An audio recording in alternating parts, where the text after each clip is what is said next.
বেগুন আলু দিয়ে শুটকি রান্না করলে কিন্তু খুবই ভালো লাগে, আর সেটা যেই শুটকি হোক না কেন। আজকে আমি রান্না করেছি লইট্টা শুটকি দিয়ে বেগুন আলু দিয়ে তরকারি, আর এভাবে রান্না করলে তরকারিটা অনেক বেশি ভালো লাগে। কথা না বাড়িয়ে চলুন রান্নাটা করে ফেলি। আর প্রথমে আমি এই কড়াইতে তেল দিয়েছি। শুটকি রান্নায় তেলের পরিমাণটা সবসময় একটু বেশি দিতে হয়। তারপরে দিয়ে দিচ্ছি লইট্টা শুটকিগুলো, আর আমি লইট্টা শুটকিগুলো খুব সুন্দর করে তাওয়ায় টেলে নিয়ে তারপরে 2 মিনিটের মতো এটা পানি দিয়ে বলক তুলে তারপরে এটা 10 মিনিটের মতো ভিজিয়ে রেখে তারপরে খুব সুন্দর করে ধুয়ে ছোট ছোট করে টুকরো করে নিয়েছি।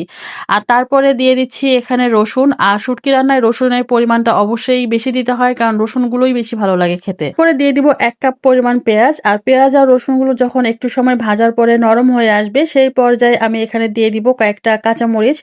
কাঁচামরিচগুলো পরে দিলেও হয়, কিন্তু আমি আজকে আগে দিয়ে নিয়েছি। তারপরে এখানে দিয়ে দিব বাকি মশলাগুলো। দিয়ে দিচ্ছি হলুদের গুঁড়া, তারপরে দিয়ে দিব মরিচের গুঁড়া। আর অবশ্যই মরিচের গুঁড়াটা বেশি দিতে হয়, কারণ শুটকি রান্নায় মরিচ যদি একটু বেশি দেওয়া হয় তাহলে খেতে কিন্তু খুবই ভালো লাগে। ঝাল ঝাল শুটকি হলেই কিন্তু শুটকির আসল স্বাদটা বেরিয়ে আসে। আমি তো ঝাল ঝাল খেতেই বেশি পছন্দ করি। তারপরে এখানে দিয়ে দিব স্বাদ মতো লবণ। এখানে কিন্তু আমি আদা বাটা রসুন বাটা কিছু দিব না, কারণ শুটকিতে আদা বাটা রসুন বাটা দিতে হয় না, কারণ শুটকিতে আদা বাটা রসুন বাটা দিলে টেস্টটা নষ্ট হয়ে যায় আমার কাছে মনে হয়। তারপরে এখানে আমি আগে থেকে একটু লবণ দেওয়ার পরে কিছুক্ষণ কষিয়ে নেব। কষিয়ে নেওয়ার পরে এখানে আগে থেকে কেটে রাখা বেগুন আর আলুগুলো দিয়ে দিচ্ছি। আর আজকে বেগুন আর আলুগুলো আমি একটু লম্বা করে কেটেছি। বেগুন আলু আপনি যেভাবেই কাটুন না কেন, এটা আপনার ইচ্ছে। তবে যখন এভাবে রান্না করি লইট্টা শুটকি দিয়ে, তখন বেশিরভাগ সময় আমি এইভাবেই আলু আর বেগুনগুলো কেটে নিই। বেগুন আর আলু দিয়ে আমি তরকারিটা খুব সুন্দর করে কিছুক্ষণ কষিয়ে নেব। মোটামুটি 8 থেকে 10 মিনিটের মতো কষিয়ে নেব ভাজা ভাজা করে। কারণ আমি এটা কষানোর সময় পানি দেইনি, আর পানি দিইনি কারণ এটা বেগুন, আর বেগুনে পানি দিলে কিন্তু একদম নরম হয়ে গেলে তরকারিটা দেখতে সুন্দর লাগে না, খেতেও আমার কাছে অতটা ভালো লাগে না। যার কারণে যখন কষাই তখন আমি কিন্তু পানিটা দিই না, শুধু মশলার মধ্যে তেলের মধ্যে এটা কষিয়ে নেই। আর দেখতেই পাচ্ছেন কষানোর সময় কিন্তু কত সুন্দর হয়ে গেছে, যেহেতু বেগুনটা নরম থাকে কষানোর সময় কোনো রকম অসুবিধা হয় না।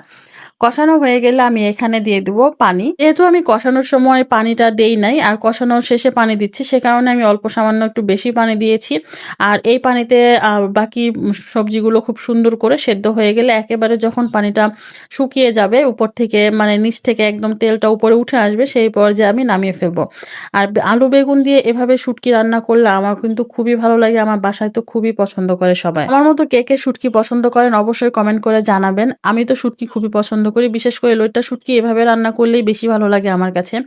আর এই শুটকির তরকারি হলে গরম গরম ভাতের সাথে আর কিছুই লাগবে। রান্নাটা যদি ভালো লাগে কমেন্ট করে জানাবেন আর শেয়ার করে রেখে দেবেন, যাতে পরবর্তীতে এভাবে রান্না করে খেতে পারেন। আর আমার রান্না যদি পছন্দ হয় আমার পেজটাকে ফলো দিয়ে পাশে থাকবেন, আর আমার আরো বেশি ভালো ভালো ভিডিও করার জন্য উৎসাহ দিবেন ইনশাল্লাহ।